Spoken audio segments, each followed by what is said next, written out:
નમસ્કાર. તમારી ચુસ્તી, સ્ફૂર્તિ અને તંદુરસ્તી માટે હંમેશા હાજર છે health campus YouTube video channel. જ્યાં દોસ્તો તમે જોવાનું શરૂ કરી દીધું છે health campus YouTube video channel, અને હું છું તમારો દોસ્ત દીપ્તેશ રાવલ. સૌ પ્રથમ તો આપ સૌએ જે મને પ્રેમ આપ્યો છે, ખૂબ જ ઓછા સમયમાં મને ખૂબ સારી વ્યુઅરશિપ આપી છે, એ બદલ આપ સૌનો ખૂબ ખૂબ ધન્યવાદ, ખૂબ ખૂબ આભાર. સાથે સાથે જ આજે જ આપણી સાથે જોઈન્ટ થયેલા નવા મિત્રોને ખૂબ ખૂબ સ્વાગત, ખૂબ અભિનંદન. આપણી ચેનલ ઉપર તમારું સ્વાગત છે.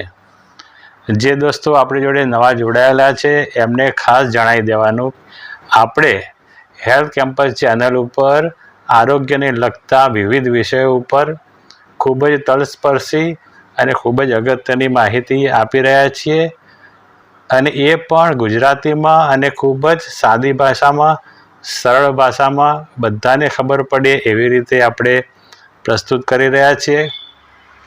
તો તમે પણ જો આરોગ્ય અંગેનો માહિતીનો સ્ત્રોત, એક સારો સ્ત્રોત મેળવવા માગતા હોય તો અત્યારે જ સબસ્ક્રાઈબ બટન દબાવો, ચેનલને સબસ્ક્રાઈબ કરી લો અને બાજુમાં આપેલું બેલ આઇકન પણ દબાવી દો કે જેથી કોઈ પણ નવા વિડીયોનું નોટિફિકેશન તમે ચૂકી ના જાઓ અને અગત્યની માહિતીથી તમે દોસ્તો આપ સૌ જાણો જ છો કે આપણે health campus YouTube video channel ઉપર અનેક વિષયોને લગતા અનેક વિડીયો રજૂ કરેલા છે.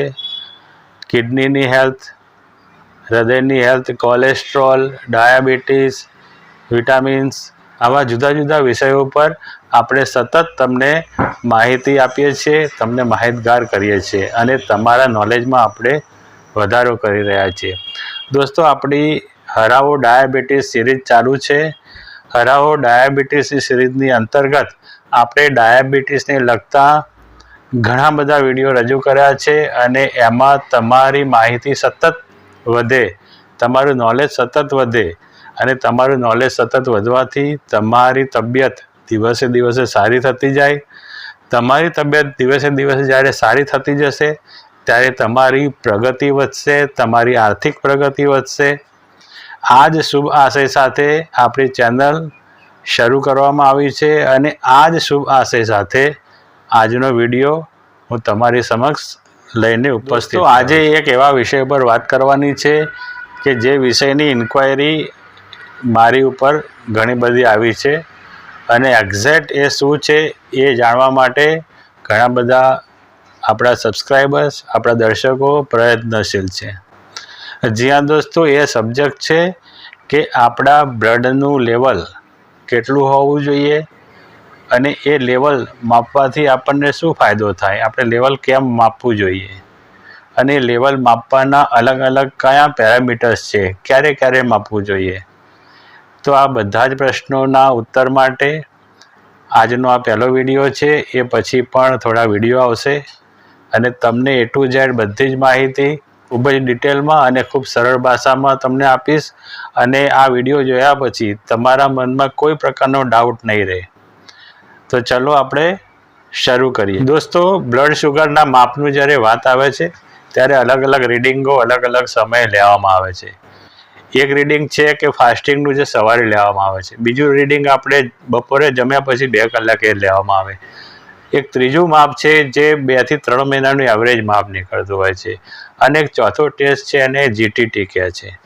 હવે જે સવારે લેવામાં આવે છે એને FPG કહે છે, બપોરે લેવામાં આવે છે એને PPG કહે છે, જે સરેરાશ કાઢવામાં આવે છે 2 થી 3 મહિનાની એને HbA1c કહે છે, અને મેં તમને GTT વિશે તો જણાવ્યું છે. હવે આવા 4 પ્રકારના ટેસ્ટ આપણે સામાન્ય રીતે ડાયાબિટીસનું આકલન કરવા માટે અત્યારે ઉપયોગમાં આવે છે. દોસ્તો હવે આજે આપણે સૌથી પહેલો પ્રકાર જે છે ફાસ્ટિંગ શુગરનો, એના વિશે આપણે વાત કરવાની છે. એની સંપૂર્ણ માહિતી આપણે તમને આજે આપવાની છે. દોસ્તો ફાસ્ટિંગ શુગરનો અર્થ એવો થાય કે તમે જ્યારે સાંજે જમી લીધું હોય પછી 8 થી 12 કલાક સુધી જ્યારે તમે રાત્રે ન જમો, એટલે એક જાતનો એ રાતનો ઉપવાસ થાય જમ્યા પછીનો, એટલે કે ફાસ્ટિંગ. એ પછી આપણા બ્લડની સ્ટ્રીમમાં, આપણા બ્લડના પ્રવાહમાં કેટલું શુગર બાકી રહી જાય છે એનું ચયાપચય થયા પછી, આ જે ચયાપચય થઈ ગયા પછીનું જે શુગર બાકી રહી જાય છે સવારે, એનું જે માપ નીકળે એને આપણે ફાસ્ટિંગ બ્લડ શુગર કહેવામાં આવે છે. આપણે મેડિકલની ભાષામાં કહીએ તો ફાસ્ટિંગ બ્લડ શુગરને ફાસ્ટિંગ પ્લાઝમા ગ્લુકોઝ એ ટાઈપનું નામ આપવામાં આવ્યું છે, એટલે FPG એમ કહેવાય છે. દોસ્તો, આપણા શુગરનું જે માપ હોય છે એનો યુનિટ મિલીગ્રામ પ્રતિ ડેસીલીટર હોય છે. હવે દોસ્તો, આ જે યુનિટ છે, માપ છે, એ માપ એટલે સપોઝ આપણે પેટ્રોલ ભરાવા જઈએ તો આપણે કહીએ ને કે આટલા લીટર ભરો, કોઈ વસ્તુ લેવા જઈએ તો કંઈ આટલા કિલો આપો. એ રીતે આ એક યુનિટ છે જેને મિલીગ્રામ પ્રતિ ડેસીલીટર એવા યુનિટમાં આપણું શુગર માપવામાં આવે છે. હવે દોસ્તો, જે ફાસ્ટિંગ શુગરની આપણે વાત કરી, એ ફાસ્ટિંગ શુગરનું નોર્મલ રેન્જ 70 થી 100 mg/dl હોય છે. હવે આ જે 70 થી 100 mg/dl છે એ સામાન્ય માણસો માટે એક સામાન્ય રીતે વપરાતું માપ છે, પરંતુ તમારા ખાસ કેસમાં અને ખાસ કન્ડિશનમાં ડૉક્ટર્સ તમારા માટે આ માપ થોડું આગું પાછું કરી શકે છે, થોડું વધારે હોય તો એમાં એને કન્સિડર કરી શકે છે. પરંતુ આપણે સાવ સામાન્ય રીતે વાત કરીએ તો સામાન્ય રીતે 70 થી 100 mg/dl એ આપણું ફાસ્ટિંગ બ્લડ શુગર હોવું જોઈએ. હવે દોસ્તો, જ્યારે આ ફાસ્ટિંગ બ્લડ શુગર 100 થી 125ની વચ્ચે જો આવે તો તમે એક એવી કન્ડિશનમાં કહેવાઓ જેને પ્રી ડાયાબિટીક કન્ડિશન કહેવાય છે. હવે આ કન્ડિશન એવી હોય છે કે નથી તમે નોર્મલ રહેતા કે તમને શુગર નથી એવું પણ ના કહેવાય, કે નથી તમને ડાયાબિટીસ, એ ડાયાબિટીસની રેન્જમાં બી તમે નથી આવતા. એટલે મેડિકલની લેંગ્વેજમાં, મેડિકલની વ્યાખ્યા પ્રમાણે જે પ્રી ડાયાબિટીક કન્ડિશન એ 100 થી 125ની શુગરમાં કહેવામાં આવે છે. અને આ એક એવી કન્ડિશન હોય છે કે જેમાં વ્યક્તિને એલર્ટ કરી દેવામાં આવે છે. હવે જ્યારે તમારું શુગર 125થી વધારે એટલે કે 126, 125થી નેક્સ્ટ આંકડો શું હોય? 126. હવે 126થી જેવું તમારું શુગર વધારેની સાઈડે જાય, એનું રીડિંગ વધે એટલે તરત જ તમને ડાયાબિટીસ છે એ ડાયગ્નોસિસ કરવામાં આવે, તમને એ જણાવી દેવામાં આવે કે હવે તમને ડાયાબિટીસ છે, તમે ડાયાબિટીસમાં અંદર આવી ગયા. એટલે 70 થી 100 અને 100 થી 125 અને 125 પછી તરત 126થી વધારે, આ જે ત્રણ માપ છે એ પહેલું માપ છે 70 થી 100 એટલે નોર્મલ માણસનું છે, 100 થી 125 એટલે પ્રી ડાયાબિટીક કન્ડિશન છે, અને 125થી વધારે એટલે કે 126થી વધારે એ ડાયાબિટીસ થયો એમ કહેવાય છે. એટલે આ રીતે ફાસ્ટિંગ બ્લડ શુગરના રીડિંગ ઉપરથી તમારી ડાયાબિટીસ અંગેની જે સ્થિતિ છે, પરિસ્થિતિ છે, એ નક્કી થતી હોય છે. દોસ્તો, આપણે સમજ્યા કે ફાસ્ટિંગ બ્લડ શુગર એટલે શું અને એના કયા વિવિધ રીડિંગો હોય છે અને એની ઉપરથી કઈ પરિસ્થિતિઓ આપણને જોવા મળતી હોય છે. હવે આપણે જોઈએ કે ફાસ્ટિંગ બ્લડ શુગર ઉપર ડૉક્ટર્સ આટલું બધું મહત્ત્વ કેમ આપે છે અને ફાસ્ટિંગ બ્લડ શુગરનું મહત્ત્વ શું છે. જી હા દોસ્તો, ફાસ્ટિંગ બ્લડ શુગર એ આપણા માટે અને આપણા ડૉક્ટર્સ માટે ખૂબ અગત્યનું એક માપ છે. એ માપ તમારું ડાયાબિટીસની પરિસ્થિતિ નક્કી કરે છે. દોસ્તો, ફાસ્ટિંગ બ્લડ શુગરનું માપ આપણા ડાયાબિટીસનો તો આકલન કરે જ છે, પરંતુ ડાયાબિટીસ સહિત બીજી પણ આપણી મેટાબોલિક જે પણ સમસ્યાઓ છે એનું આપણને આકલન કર્યા પછી મેનેજમેન્ટ એટલે કે એનું સંતુલન કરવામાં આ જે રીડિંગ છે એ ખૂબ જ મહત્ત્વની માહિતી આપે છે. જેમ દુશ્મન દેશના આતંકવાદીઓ આપણા ભારત ઉપર હુમલો કરવાના હોય અને આપણા ઇન્ટેલિજન્સ જે છે, આપણું ખાતું છે, જે જાસૂસી તંત્ર છે, એ આપણને પહેલાં જ માહિતી આપી દે તો આપણા સૈનિકો તરત તૈયાર થઈ જાય અને એ હુમલાને ખાળી દે. એ જ રીતે આ જે છે ફાસ્ટિંગ બ્લડ શુગરનું રીડિંગ એ આપણને પહેલાંથી મળતી બાતમી છે. હવે આ બાતમી આપણને જો પહેલાંથી જ મળી જાય, આપણે સમયસર ફાસ્ટિંગ બ્લડ ગ્લુકોઝનું જો આપણે રીડિંગ લેવડાવી દઈએ, બ્લડ ટેસ્ટ કરાવી દઈએ, તો આપણે ડાયાબિટીસને આગળ વધતો ડેફિનેટલી રોકી શકીએ. સાથે સાથે ડાયાબિટીસથી ઊભી થતી બીજી ગંભીર બીમારીઓ, હાર્ટની બીમારીઓ, કિડનીની બીમારીઓ, લીવરની બીમારી, આંખોની બીમારી અને આપણા સમગ્ર શરીરને અશક્ત કરી નાખતી પરિસ્થિતિઓ, આ બધાનું તમે જો ફાસ્ટિંગ બ્લડ શુગર સમયસર જાણી લો તો આ બધાને તમે અટકાવી શકો છો. દોસ્તો, ફાસ્ટિંગ બ્લડ શુગરનો જબરજસ્ત ફાયદો જે વ્યક્તિઓને પ્રી ડાયાબિટીક કન્ડિશન જો નક્કી થાય તો એમને થતો હોય છે. જી હા દોસ્તો, તમે જ્યારે પ્રી ડાયાબિટીકમાં આવો છો ત્યારે તમને સમયસર કહેવામાં આવે કે તમે હવે પ્રી ડાયાબિટીકમાં છો, તમારું રીડિંગ 100 થી 125ની વચ્ચે આવ્યું છે, ત્યારે તમે એકદમ ચેતી શકો છો. ચેતી જઈને સમયસરના પગલાં લઈને તમારું ડાયાબિટીસ તરફનું જે જર્ની છે એને તરત રોકી શકો છો, અથવા તો ના રોકી શકાય તો એ જર્નીની ઝડપ ધીમી કરી શકો છો. એટલે આવનારું જે જોખમ છે એની સામે તમે પૂરતી તૈયારી કરવાનો તમને એ વખતે ટાઈમ મળી જાય છે. હવે આપણે જોયું કે દોસ્તો, પ્રી ડાયાબિટીકની અંદર શુગર એટલું વધારે નથી હોતું કે તમને ડાયાબિટીસ થયો છે એવી વ્યાખ્યામાં આવો, અને એટલું ઓછું બી નથી હોતું કે ડાયાબિટીસ એટલે કે શુગર નથી. હવે આ કન્ડિશનમાં તમને જો પહેલાંથી જ આ બધી માહિતી મળી જાય, બાતમી મળી જાય, તો તમે હમણાં આપણે વાત કરી આમ ચેતી જઈને પગલાં લઈ શકો છો. પણ આ પગલાં તમે કયા લઈ શકો છો? હવે આ પગલાં કેવા લેવા જોઈએ એ તમારે જાણવું હોય તો આપણા પ્રીવિયસ વિડીયો, જે અગાઉ રજૂ કરેલા વિડીયોમાં તમને ખૂબ જ સારી માહિતી આપવામાં આવી છે. એટલે જે મિત્રોએ આપણા વિડીયો ના જોયા હોય એ આપણી ચેનલ ઉપર જઈને એ તમામ વિડીયો જોવે અને એમાંથી સમજણ મેળવે. તો તમને ખબર ના પડે તો તમે એક જ વિડીયો એકથી વધારે વાર જોઈને પણ તમારી સમજણ પાકી કરી શકો છો. દોસ્તો, તમને ફાસ્ટ ફોરવર્ડમાં જણાવી દઉં કે ડાયાબિટીસની તમને બાતમી મળી ગઈ. હવે તમે શું કરશો? તો તમારે તરત જ તમારા ડાયટ ઉપર કંટ્રોલ મેળવી લેવો જોઈએ. એમાંય ખાસ કરીને કાર્બોહાઈડ્રેટ્સનું જે તમે પ્રમાણ કેટલું ખાવ છો એ તમારે સંતુલિત કરી લેવું જોઈએ. બીજું, તમારી કસરત જેટલી કરતા હોય એનાથી સારી કરવી જોઈએ. ના કરતા હોય તો શરૂ કરી દેવી જોઈએ. બીજું, ડૉક્ટરને બતાવીને ડૉક્ટરની યોગ્ય સલાહો લઈને દવાઓ જે શરૂ કરવી હોય તો એ કરી શકાય.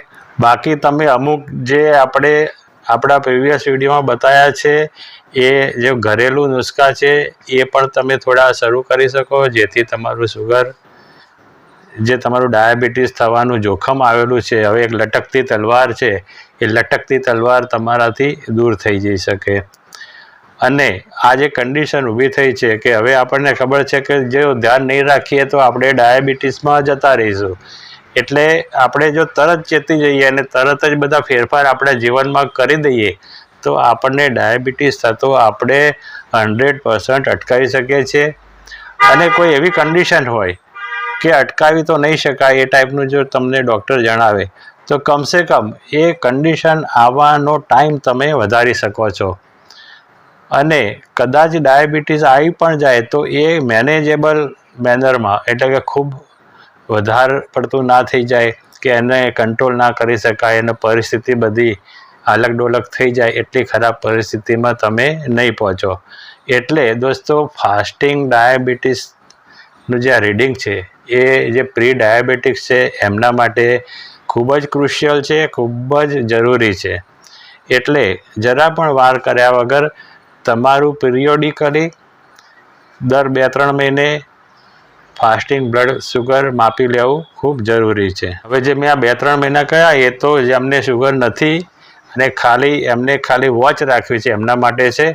પરંતુ જો શુગર હોય અને તમને ખબર છે કે મારે હવે થોડું શુગર આવે છે, તો આ જે તમારો ટેસ્ટ છે એ ઘરમાં જ મોનિટર રાખીને ડાયાબિટીસનું તમારે લગભગ દરરોજ અથવા તો 2-3 દિવસના અંતરે તમને અનુકૂળતા હોય એ રીતે તમારું શુગરનું માપ તમારે રાખવું જ જોઈએ અને એનું નોંધ રાખવી જોઈએ કે જેથી તમને ખબર પડે કે કયું ડાયટ તમે જ્યારે કેવું લીધું હતું ત્યારે તમારું શુગર કેટલું હતું અને અમુક ડાયટ અને અમુક કસરતો જ્યારે તમે કરી હતી ત્યારે કેટલું હતું, અને એની ઉપરથી તમે તમારું ડાયટ, તમારી કસરત એ બધું પ્લાનિંગ કરી શકશો. દોસ્તો, આપણે જોયું કે પ્રી ડાયાબિટીસ લોકો માટે ફાસ્ટિંગ બ્લડ શુગરનું લેવલનું માપ એ કેટલું બધું અગત્યનું છે. એવી જ રીતે જેમને ડાયાબિટીસ ડિટેક્ટ થઈ ગયો છે એમના માટે પણ ફાસ્ટિંગ બ્લડ ગ્લુકોઝનું જે માપ છે એ ખૂબ જ ક્રુશિયલ, ખૂબ જ અગત્યનું છે. જ્યારે તમને હવે ડાયાબિટીસ ડિક્લેર થઈ ગયો છે ત્યારે તમારે લગભગ દરરોજ એનું ફાસ્ટિંગનું બ્લડ શુગરનું રીડિંગ લેવું જોઈએ, અને એ રીડિંગ ઉપરથી તમારી દવાનો ડોઝ બરાબર છે કે નહીં, વધારવાની જરૂર છે કે ઘટાડવાની જરૂર છે એ નક્કી થશે. બીજું, તમારે કાર્બોહાઈડ્રેટ્સ કેટલા પ્રમાણમાં લેવા. મેં આપણે અગાઉના પ્રીવિયસ વિડીયોમાં ગ્લાયસેમિક ઇન્ડેક્સની તમને સમજણ આપેલી છે. આ ગ્લાયસેમિક ઇન્ડેક્સ પ્રમાણે તમારે કયા કયા ખાદ્ય પદાર્થોની પસંદગી કરવી અને તમારી ગ્લાયસેમિક વેલ્યુ કેટલી જાળવી રાખવી એ બધું જ તમને આ ફાસ્ટિંગ બ્લડ ગ્લુકોઝના રીડિંગ ઉપરથી ખબર પડશે. હવે જે આ ગ્લાયસેમિક ઇન્ડેક્સ છે દોસ્તો, એ તમને ખૂબ ઝડપથી સમજાવી દઉં તો કોઈ પણ ખાદ્ય પદાર્થની આપણા બ્લડની અંદર ગ્લુકોઝનું લેવલ વધારી દેવાની જે તાકાત હોય છે, જે શક્તિ હોય છે, એને ગ્લાયસેમિક ઇન્ડેક્સ કહેવાય. જેટલી ઇન્ડેક્સ વધારે એટલું એ પદાર્થ શુગર જલ્દી વધારી દે. સામાન્ય રીતે જે સાદા કાર્બોહાઈડ્રેટ છે એ આપણું શુગર જલ્દી વધારી દેતા હોય છે, જ્યારે કોમ્પ્લેક્સ કાર્બોહાઈડ્રેટ છે એ શુગર ધીમે ધીમે વધારતા હોય છે. હવે આ બધું જ આપણે આપણા અગાઉના વિડીયોમાં, આપણા પ્રીવિયસ વિડીયોમાં ખૂબ જ ડિટેલમાં અને ખૂબ જ સરળતાથી સમજાયું છે. તમે એ વિડીયો જઈને ત્યાં જોઈ લેજો તો તમને ખૂબ જ સારી માહિતી ત્યાંથી મળી જશે. એ બધા વિડીયોની લિંક હું ડિસ્ક્રિપ્શન બોક્સમાં મૂકીશ, તો ત્યાંથી પણ તમે એને રિફર કરી શકશો. એટલે આપણે આ ગ્લાયસેમિક ઇન્ડેક્સ જે મેન્ટેન કરવાની વાત કરી, અને આપણે ખાદ્ય પદાર્થો, આપણામાં કાર્બોહાઈડ્રેટ્સ ખોરાકમાં કેટલા હોવા જોઈએ એ બધું જ આ માપ ઉપરથી જ્યારે આપણે નક્કી થાય છે. હવે આ માપ લેતા લેતા આપણને દરરોજ જો વધારે રીડિંગ મળતું હોય તો એનો અર્થ એ થયો કે આપણે જે મેનેજમેન્ટ કરીએ છીએ એ બરાબર નથી. આપણે એમાં ફેરફાર કરવો જોઈએ. આપણે કાર્બોહાઈડ્રેટ્સવાળા પદાર્થો જે લેતા હોઈએ એમાં ઓછું કરવું જોઈએ. જો કસરત ના કરતા હોય તો કસરત શરૂ કરી દેવી જોઈએ. જો કસરત કરતા હોય તો કસરતની અંદર વધારો કરવો જોઈએ. અને જે દવાઓ છે એ ડૉક્ટર જોડે એનો ડોઝ એડજસ્ટ કરાવવો જોઈએ. દોસ્તો, આપણે જ્યારે ડાયાબિટીક કહીએ, આપણને ડાયાબિટીસ થયો જ છે ત્યારે એક બીજી ભયંકર કન્ડિશન આવે છે, હાઇપોગ્લાયસેમિયા, એટલે કે બ્લડ શુગર લેવલનું 70 કરતાં પણ ઓછું ઉતરી જવું. હવે જ્યારે આવું ઓછું ઉતરી જાય ત્યારે ખૂબ મોટો ખતરો ઊભો થઈ જતો હોય છે, અને જો એમાં આપણે ધ્યાન ના રાખીએ તો માણસ બેભાન થઈ જાય, કોમામાં જતો રહે, એ ટાઈપની પરિસ્થિતિ ઊભી થઈ જાય છે. અને ત્યારે એ વ્યક્તિના મગજની અંદર જે સૂક્ષ્મ રચનાઓ હોય છે એ અને જે કોષ હોય છે એ ખરાબ થઈ જાય છે, અને એટલું મગજ એટલું ખરાબ થઈ જાય છે. એટલે આ બધી પરિસ્થિતિઓને આપણે જો અટકાવી હોય તો તમારું ફાસ્ટિંગ બ્લડ ગ્લુકોઝ ઉપર જો તમારી વોચ હોય, તમારી નજર હોય, તો તમને હાઇપોગ્લાયસેમિયા પણ ના થઈ શકે. તમારું જેવું રીડિંગ નીચું આવે તો તમને ખબર પડે કે મારા ડાયટની અંદર કાર્બોહાઈડ્રેટ્સ હવે વધારવાની જરૂર છે, અને તમે એ રીતે એકોર્ડિંગલી ફેરફાર કરો તો તમારું બ્લડ શુગર ના એકદમ વધારે આવી જાય, ના એટલું ઘટી જાય કે તમે બેભાન થઈ જાઓ. એટલે આ ફાસ્ટિંગ બ્લડ ગ્લુકોઝનું લેવલ અને એનું માપ એ ડાયાબિટીસ થયો હોય એમના માટે ખૂબ જ અગત્યનું છે.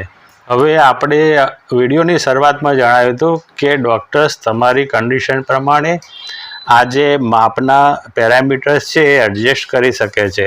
એટલે જેને પણ ડાયાબિટીસ નક્કી થયેલો છે કે હવે તમને ડાયાબિટીસ છે, એમના માટે ફાસ્ટિંગ બ્લડ ગ્લુકોઝનું જે લેવલ છે એ 70થી 100 નહીં પણ 70થી 130 સુધી ડૉક્ટર્સ નક્કી કરતા હોય છે.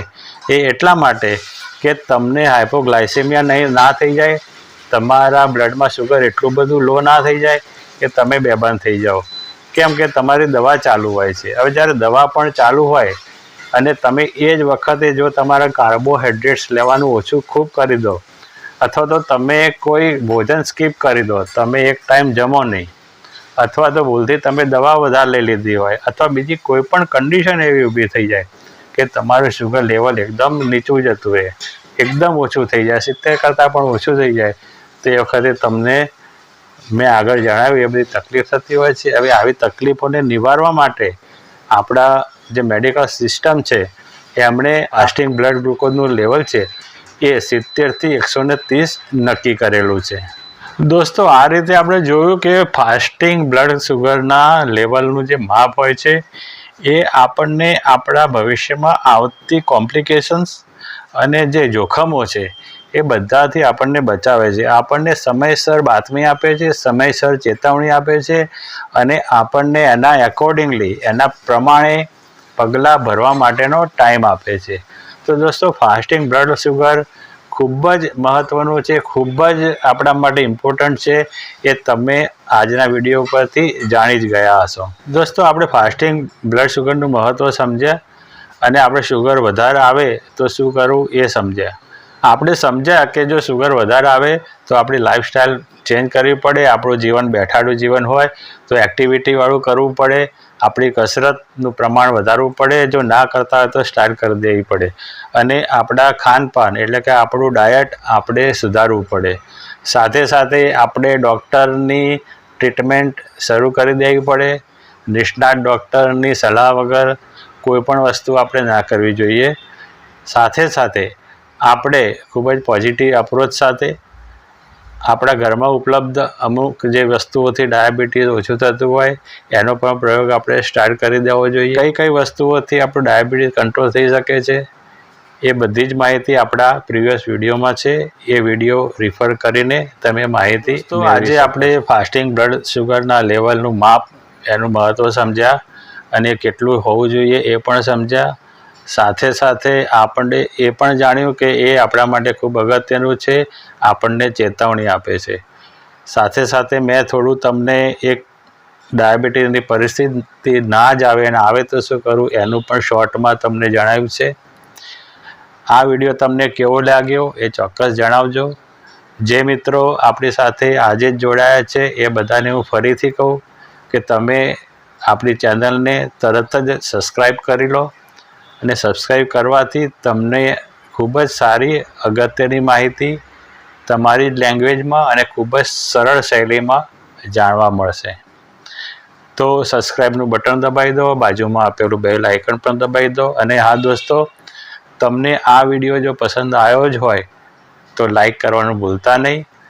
તમને એવું લાગે કે તમારા કોઈ મિત્રને આ વિડીયો ખરેખર જરૂરી છે તો એ વિડીયોને તમારા એ મિત્ર સુધી જરૂરથી પહોંચાડજો. દોસ્તો, આ વિડીયો જોયા પછી તમારા મનમાં કંઈ પ્રશ્ન ઉપસ્થિત થતા હોય, તમારી પાસે કંઈ અગત્યની માહિતી હોય, તમે કોઈ અભિપ્રાય આપવા માગતા હોય તો એ બધું જ તમે કોમેન્ટ કરીને જણાવી શકો છો. બીજું, મારી સાથે કનેક્ટેડ રહેવા માટે તમે ઇન્સ્ટાગ્રામ, ફેસબુક, વોટ્સએપ ચેનલ અને ટ્વિટરનો ઉપયોગ કરી શકો છો. એ બધાની લિંક હું ડિસ્ક્રિપ્શન બોક્સમાં આપી રહ્યો છું. તો ત્યાં જઈને તમે આપણી અન્ય સોશિયલ મીડિયાની ચેનલ ઉપર પણ જોડાઈ શકો છો. દોસ્તો, આજના વિડીયોમાં આટલું જ. હવે તમારી રજા લઉં છું. તમારો ખૂબ ખૂબ આભાર, ખૂબ ખૂબ ધન્યવાદ. જય હિન્દ.